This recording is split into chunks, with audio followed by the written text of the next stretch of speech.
Ready? All righty. I'd like to call this meeting to order. A meeting of the Plan Commission on Monday, February 8th at 6:30 p.m. in the Germantown Village Hall boardroom and also available to be accessed via WebEx.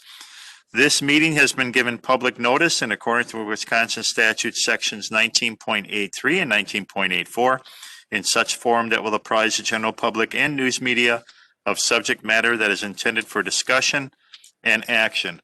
Roll call shows all Plan Commission members present except for Mr. Kimmler, who is excused. At this time, if there is anyone either in the audience or online that would wish to participate in public input or public appearance, you're welcome to do so at this time. All I would ask is you state your name and your address for the record. Is there anyone wishing to participate in public input or public appearance? No? All right, then we can go on to the next item, which is the approval of minutes from the January 11th, 2021 Plan Commission meeting. Move approval is presented. Second. Motion made and seconded. Any discussion on the motion to approve? No discussion. All those in favor, please say aye. Aye. Aye. Are there any opposed? None opposed? Motion carries. That takes us to new business, starting with new business item A, Village of Germantown property owner located at West 204, North 12333 Goldendale Road, revised site plan for a water utility pressure system building. And that's on the agenda for action tonight. To give us more information about this, we'll turn it over to our Community Development Director, Jeff Retzloff. Jeff.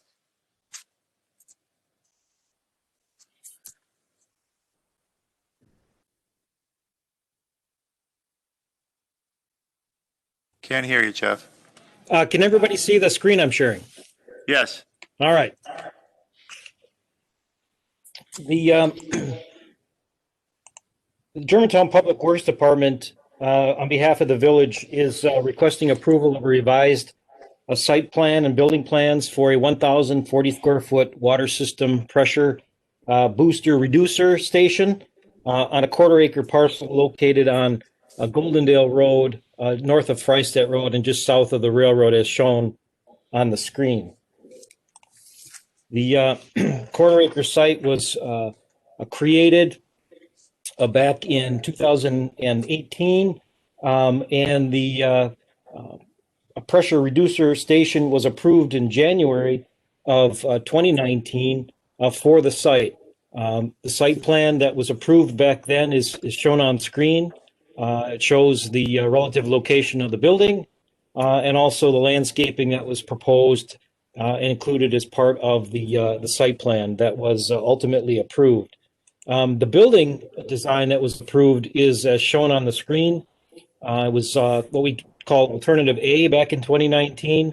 And as you can see, has masonry walls, a metal roof, a decorative porch feature on what would be the east elevation. And what we have before us tonight is a proposal by the Public Works Department to revise the architecture and materials for the building. The proposal is as shown here. This is the east elevation, west elevation, and the north and south elevations. The materials would include the masonry, horizontal siding, standard shingled roof, asphalt shingled roof. We'll replace the standing seam metal roof that was previously proposed. And I believe the color scheme is still yet to be determined. The reason for the change has to do with cost. All other aspects of the proposal, including what was shown on the site plan as far as access and landscaping and building layout, they will all remain the same. Larry Ratajczak, the Director of Public Works, is here with us this evening and can respond to any questions that you may have. Larry, I don't know at this point if you want to share any information you have. No, I think, Jeff, you've covered it pretty well. It is the request for a change is strictly cost-driven. We bid out this project back in March or April of this year. We had a set limit estimate of what this cost needed to come in, and it was much higher, almost double for what we anticipated.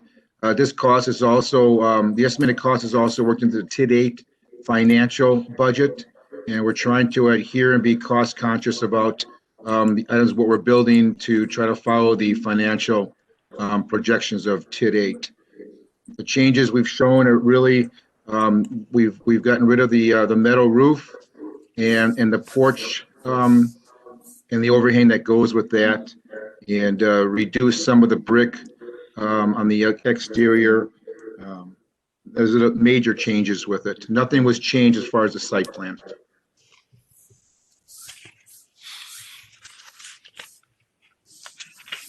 Okay, Plan Commissioners, any questions? I've got one. Over the door, is that a cutoff light or is that just a? It is, so we're not gonna see any glare from that? Because I can't remember how far it is off the road. I think it's, I don't have the site plan in front. It's a good 40 feet, 50 feet off the road, I think, 40, 54 Yeah, feet.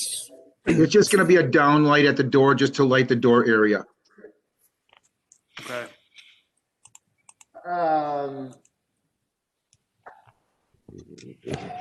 Do you want to bring the cost down even more? Sure. Okay, so you've got an 8-inch thick block wall and a 4-inch veneer. Is there any purpose for the insulation on that wall?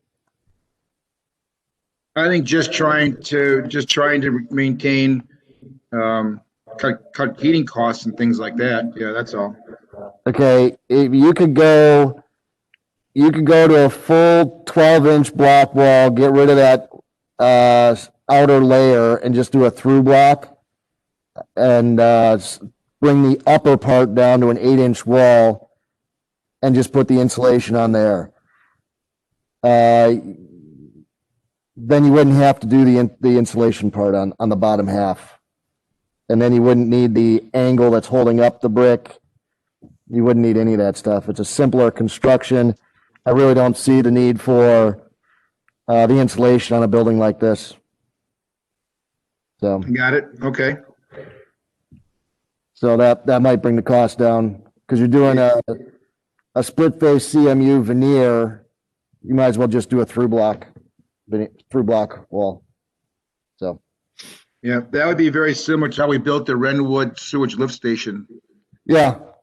And I don't know structurally, but could you even drop the whole thing down to a 4-inch wall? I don't know about the structure of that though. To save money. I'd have to check on that one. Yeah, as long as the appearance would stay the same, I don't have a problem what the wall construction is, but I'll make a motion to approve as presented. Motion made. I need a second. Second. Motion made and seconded. Discussion. So the exterior, when it, trustee Baum, how would the exterior look change? The exterior look would not change at all. You're just Okay. detailing the wall differently. You would still have a veneer on the outside then? What's that? You'd still have some sort of a veneer on the outside. So as you say, the appearance would be just about like we see it in the picture? Yeah, the bottom banding, instead of that being 2 widths of block, the 4-inch and the 8-inch, it's just a 12-inch block wall. Okay. And then the upper part is 8 inches thick with the siding veneer on it. Okay, all right, thanks. So it all looks the same, just building it differently. David, I have one question for you. Yeah. This part of the window, how it's laid out, does this create any sort of issues, or just aesthetically, it looks kind of funny? Yeah, Where the- you should set the bottom of the window on your stone sill and run your stone sill across. Right now, you will have the top of a block exposed, and it just looks weird. Okay. So just raise your windows up a bit. But at this point, the top of your windows align with your door. So maybe you just shorten the windows up to hit the siltstone. Okay, make that note.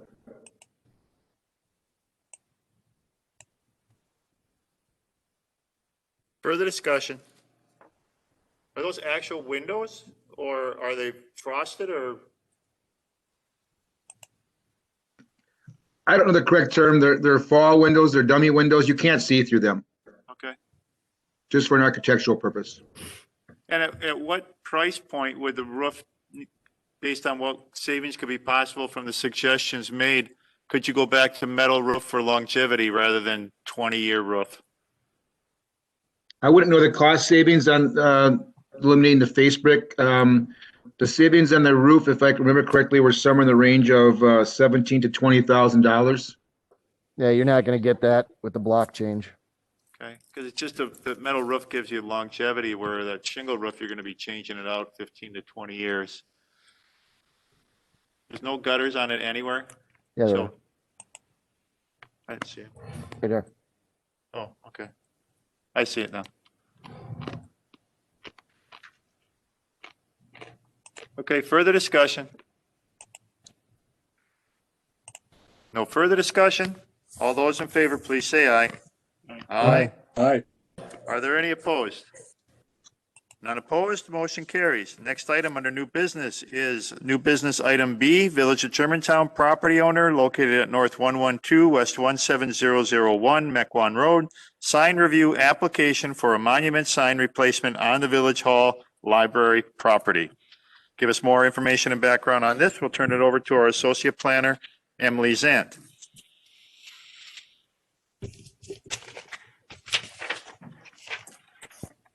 Okay, thank you. So the Village of Germantown is requesting approval for a new ground sign to be located between the Village Hall and the library buildings. This is our parcel here, which is zoned institutional. The proposed location of the sign is on the east side of the main driveway, off of the entrance off of Mequon Road. The sign will replace the existing monument sign on the property. The sign will include a 32 square foot electronic message board, which will be used to display messages from departments in Village Hall, the library, the police department, fire department, and other community groups. The proposed sign will be 156 square feet, 78 square feet per side, double-sided to include 94 square feet or 46 square feet per side of internally illuminated aluminum cabinet with routed faces and internal LED lighting. There will also be an electronic message board, 32 square feet per side. The signage would be mounted on a 3-foot masonry base with a decorative masonry tower to coordinate with the Village Hall and library buildings. The overall height of the sign structure, including the tower and the pole cover, will be just under 15 feet. Here is a rendering at night. And then it is staff's recommendation to approve the proposed monument sign for the Village of Germantown property located on Mequon Road, subject to 2 conditions, one being electrical permits, and the second being an approved landscape plan prior to construction of the sign. The Public Works Director is on WebEx with us if you have any specific questions for him regarding the sign. I'll make a motion to approve as presented. Second. Motion made and seconded. Any discussion on the motion to approve? Yeah. Trustee Ball. Director Retzloff, is the base of this, is that an actual concrete masonry base or is that a metal fabricated pseudo masonry? The intention is that it be an actual masonry base with material to match or be comparable to the Village Hall and library building. Okay, and that's the same with the brick tower. That is an actual brick tower, not a metal skin looking like brick. Now, as far as the tower feature, I believe that is a metal feature, aluminum feature, not an actual masonry. Larry, can you confirm that? Yes, basically, and I don't mean to correct you, but basically the first version of the sign is that everything you're seeing on there is aluminum. Even the base brick was aluminum. We can get an alternate cost to make that masonry. But the first version of this was proposed to us being all aluminum, and they can make these signs look pretty realistic. But definitely from that band to the bottom of the electronic message center sign and the tower up, that is definitely all aluminum.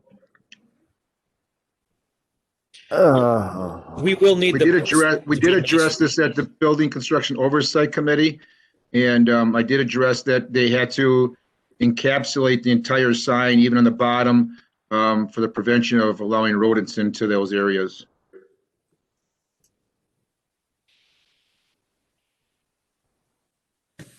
This came before me once before. This was at oversight.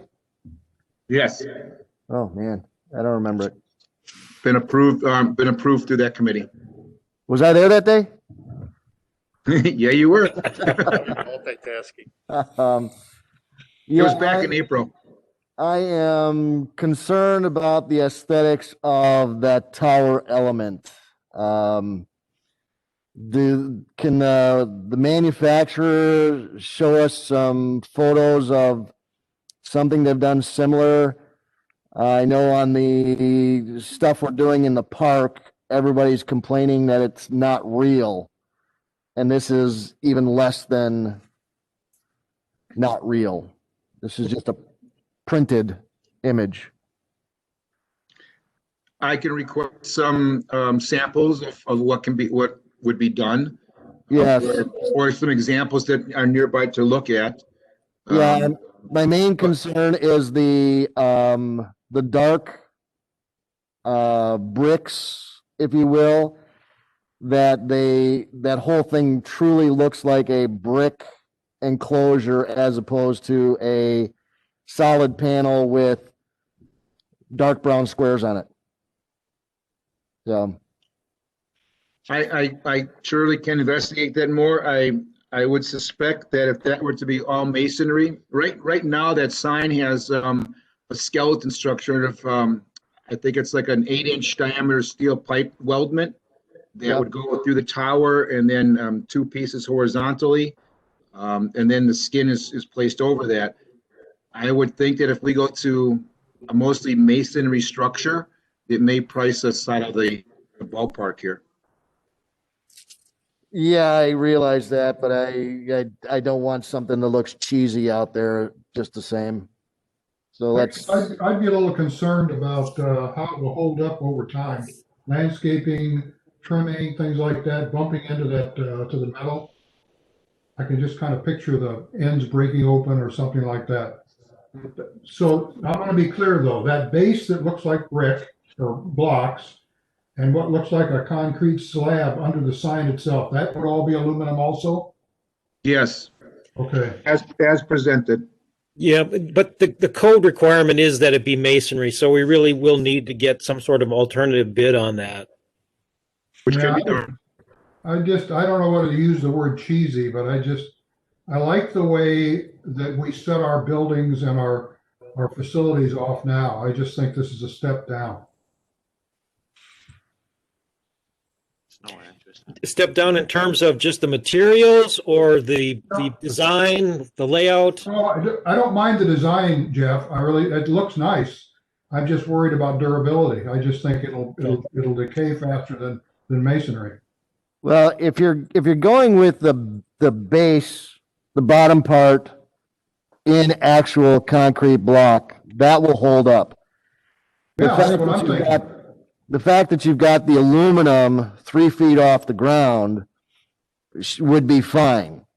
It's far enough away from the drive lanes that we shouldn't have a whole lot of spray.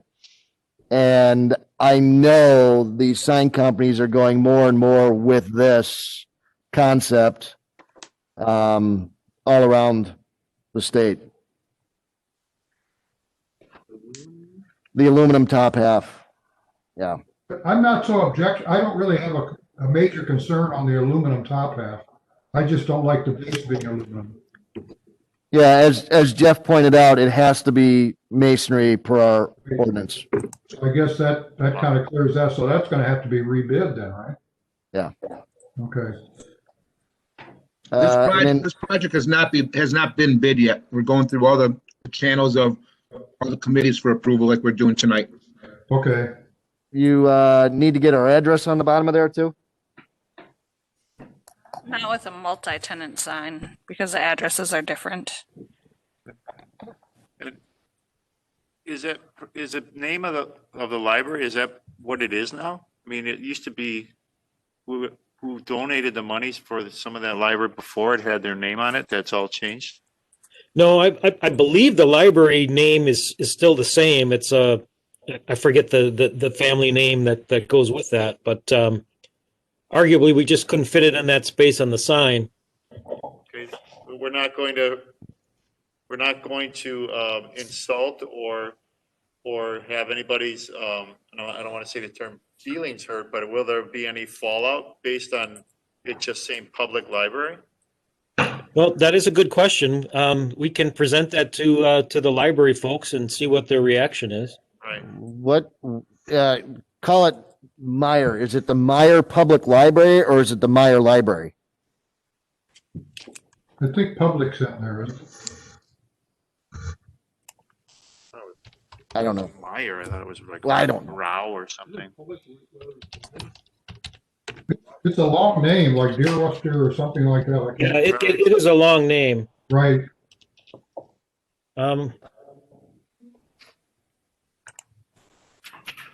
Yeah, if you look online, all I get is Germantown Public Library. That's why I was wondering if it was changed. No, but it's on, when you walk in the door, it's all over the place, you know? Yeah. I just don't want, any fallout from it. So yeah, I'd run it by the library, at least by Trish, Okay, we'll do that. okay? And then, so no address needed. Yeah, if we can get a masonry bottom on that, I think that helps a lot. I wish the tower could be too, but I understand the cost part of that, but, little worried about the longevity and that darker part fading, you know, within 10 years, which you see on aluminum, now and again. So just kind of, at least at the very least, hold to our own code so that we have the base as masonry. That way anybody can't come back with us and say, you didn't do what you made me do. Yeah. Well, just so we know, I just went to the website. It's called Germantown Community Library on their own website. Yeah, I see that too, but I know it had a family name on it. I agree with you. I do. I just don't want any fallout from that, and make sure that we're covered so that, you know, it doesn't cause a concern for anybody or any type of negativity towards the village or towards put it as respectful for the donation that was made.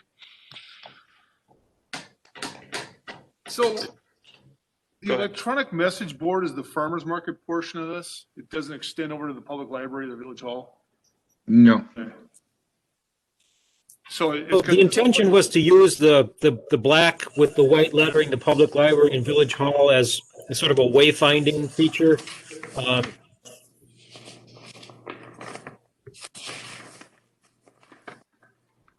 The farmer's market thing is gonna have a different message, maybe every 5 minutes or, okay. Just like any other sign, it's adjustable for rings and locks or,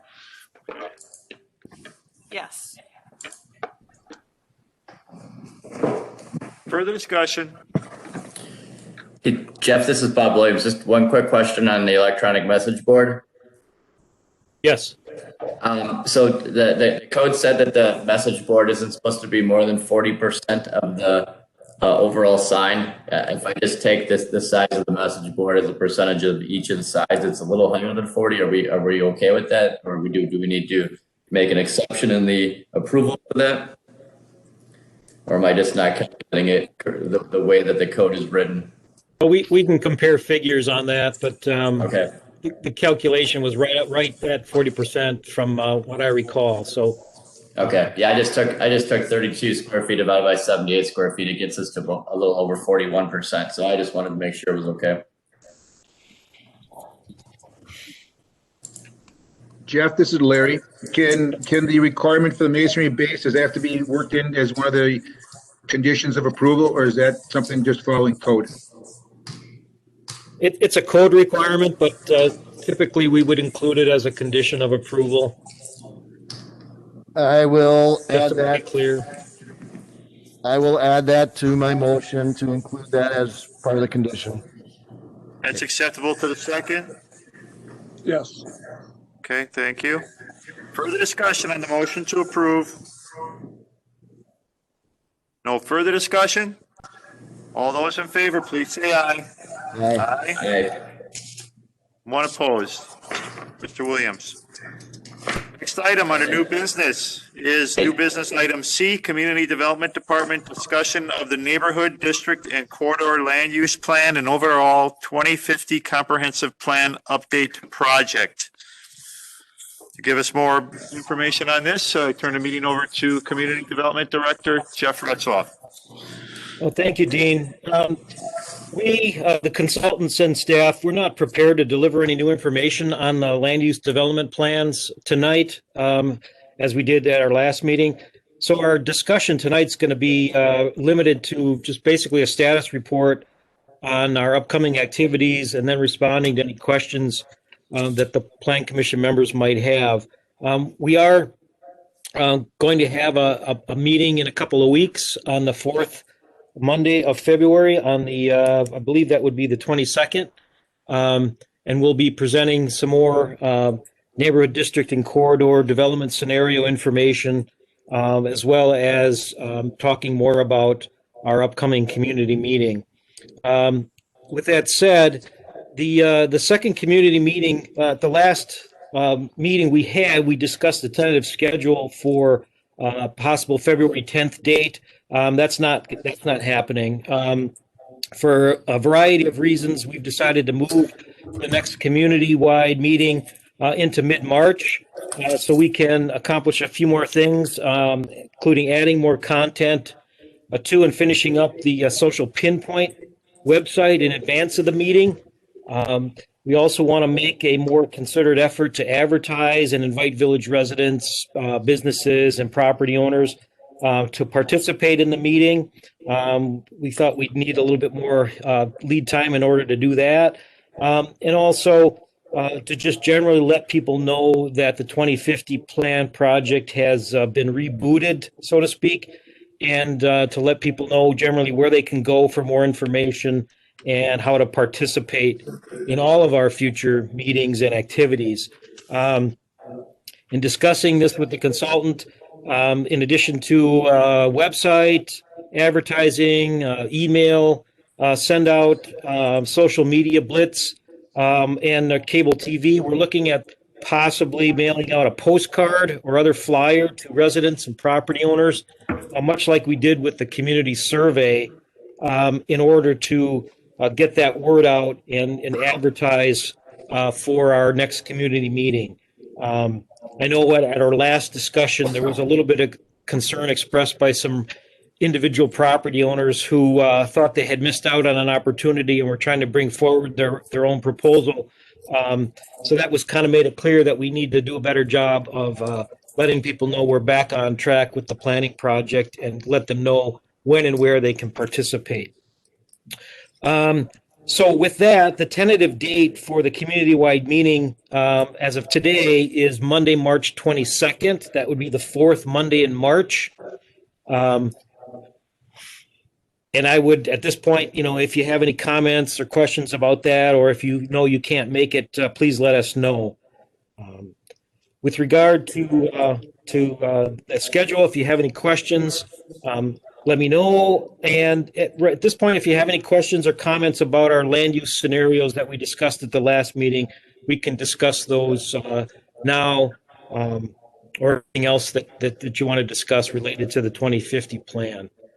We do have, I think, Emily can bring up some of the graphics that we've kicked around and reviewed at the last couple of meetings. So if anybody has a question about some of that, we can bring that up and try and respond to your questions. Commissioners? Questions? I will tell you, I have gotten numerous phone calls from developers that are interested in doing stuff and want to see more. So by putting this together and getting the word out, people are interested. Yeah, if I don't know if those folks have let us know in some way, like requested to be put on the mailing list, the email list. So if in an abundance of caution, David, if you have that information and would like to share that with us, please pass it along in an email, and we'll get them on the email list. Okay.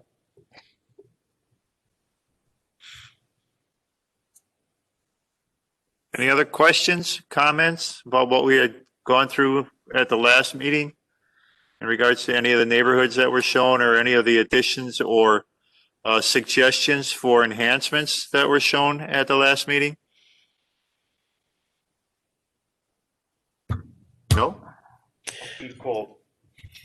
I was pretty happy with the changes that we talked about. I like the level of detail this is starting to get into. It is more discernible for people not in the profession to start to discern. And the Mequon Road, those two intersections, those are two areas that I've had a few phone calls on. So there is interest. So that's what I've got. That's what I've heard about. So I'm happy with where it's going. And a lot of that will be within that presentation in March, blown out a little bit more in detail, or just showing exactly what we had seen before?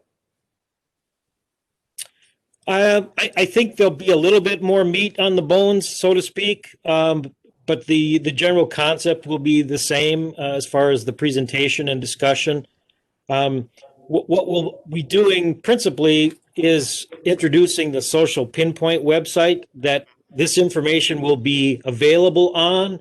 So people will be able to go to that site, click on the overall neighborhood district corridor map, and also on the detailed graphics for the two areas that we've looked at so far, the Holy Hill Road corridor area and the village center, and then be able to use that website to provide specific comments on anything and anywhere. Quite frankly, they'll be able to pick and drop icons and little pins on various locations within any part of the village, for that matter, and comment on what they've seen, what their opinions are, what their feelings are as far as future land use and development. So another thing I would want to comment on is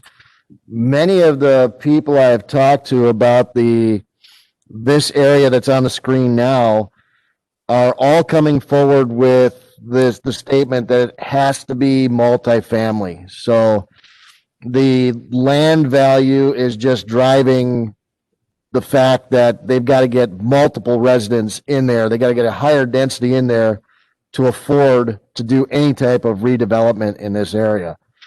So if the residents are going to be against that, we need to get the word out so we can get the word that they're either going to accept multifamily or they're going to oppose it. I'd rather know now than have developers go around and round and round like we did with Saxony Village. Or come forward with a proposal that's going to die in the vine. Yeah. Yeah, there's got to be an educational process of if you're looking for amenities, if you're looking for these types of things to occur here, then part of that component needs to be a way for a higher density of development for residential to occur for support. Otherwise, I don't think developers will talk to you about it. And there's plenty of other examples out there where that shows, and a lot of other successful types of multi-use developments that are out there and have been brought up in the last 5 years that prove that fact out over and over again. So there is that history there that shows, how one supports the other and why that development needs to work hand in hand. Jeff, what happens after this March 22nd meeting? This is to gather public input, to introduce the pinpoint. Then where do we go from there again? Well, then we'll start finalizing the land use component of the plan, including the neighborhood district and corridor concept. One of our intentions is to include in the plan a 1 to 2 page detail for each of the neighborhood districts and corridors that will take information from that large table that we've been pulling together and specifically pulling that out for each neighborhood to say, these types of land uses would be desirable, these are undesirable, these would be acceptable, that sort of thing, and then present some detail about each of the neighborhoods. But then also to work on pulling together other components of the plan that we're required to have in the plan according to the state statute. We're going to be borrowing and updating sections of the current plan, and then dealing with the other categories, and then start addressing some of that as well. Ultimately, we're looking at another community meeting that will be scheduling probably in the month of May or June, ultimately with the notion of having a final draft of the overall plan for presentation in late June or July. So we have a lot of work at a staff level to do, but we're focusing right now on the more important and the element that's used most often, that being the land use element, where we've taken the neighborhood district and corridor concept and are still working through some of the details of that. And at that meeting, there'll be a tutorial shown of how people can access it, how they can put their pinpoints, comments, and then what it looks like and what kind of information is being presented that will be gathered from it. Yes, the intention is to have the site, the social pinpoint site, up and running shortly before the meeting, so that when people get the notification and they start poking around on the website, they know where to go and they can load it up and maybe start playing around with it. But at the meeting itself, there'll be some hands-on instruction on how to navigate the social pinpoint site and explain what it is we're looking for from individuals who want to participate. Do you know if they have any plans for any real-time surveys like they've done in the past in other meetings, or this is more just a focus on this area? We've discussed that, and right now we don't have a specific plan for that, but we do have the capability of incorporating that, I believe, into the social pinpoint site. I can discuss that tomorrow with the consultant and pursue that further. Is there anything in particular that you're maybe interested in? I know we had kicked around the notion of maybe having a sort of a visual preference survey, a live or real-time visual preference survey where we would be looking for feedback on types of residential development, presenting from single family to multifamily designs and getting some initial feedback on that. That might be one topic. Okay. I'm not against that. Trustee Baum, any? No. No? Anyone else? Any other questions? Comments? The record. Anything else to add? Jeff or Emily, in regards to the upcoming meeting? Or under new business item C? Not at this point, other than if anybody knows that they can't or can make it on the 22nd of March, please let us know as soon as you can. Okay. All right. So the 20, Just one question for you, Jeff. So are we meeting on the fourth Monday of this month? Yes, I would like to have a special meeting of the Plan Commission on the fourth Monday would be February 22nd. Okay, I'll be there. That'll be fine. Thank you. Okay, I'll be there. and Jeff, when should people start coming to these meetings again? Before COVID, we had the table here, we had plans out, we were getting feedback from people.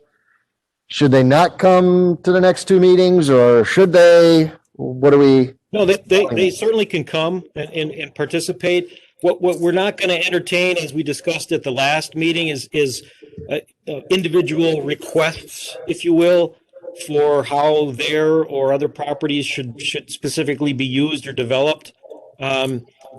At this point, we're looking to the community-wide meeting in March to sort of kick off that specific process where people can then start giving us specific feedback on individual properties, whether they're their own or other properties in their own neighborhood or elsewhere in the village of their own interest. Okay. We did receive a question via WebEx about where the March meeting will be held. It will be totally virtual. So the consultants will host it virtually so that everyone can be at a computer looking at the website and such. That'll be interesting. Okay.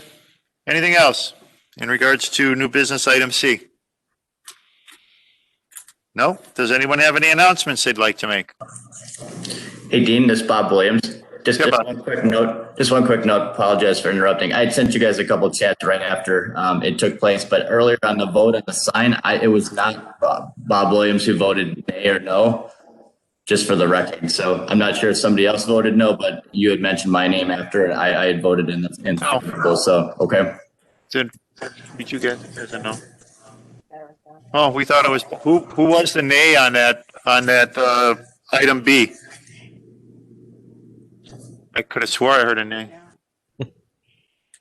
Was everybody in favor, just as a consensus check? Yes, I was in favor of Bob Williams. Yep. Okay, then the record will stand corrected, and thank you, Bob, for clearing that up. Sure, thanks. All right, if there's no announcements to make, then we are adjourned. Thank you all for watching tonight. Thank you all for coming, and have a great night. Stay warm. Good night. Good night, everybody. Good night.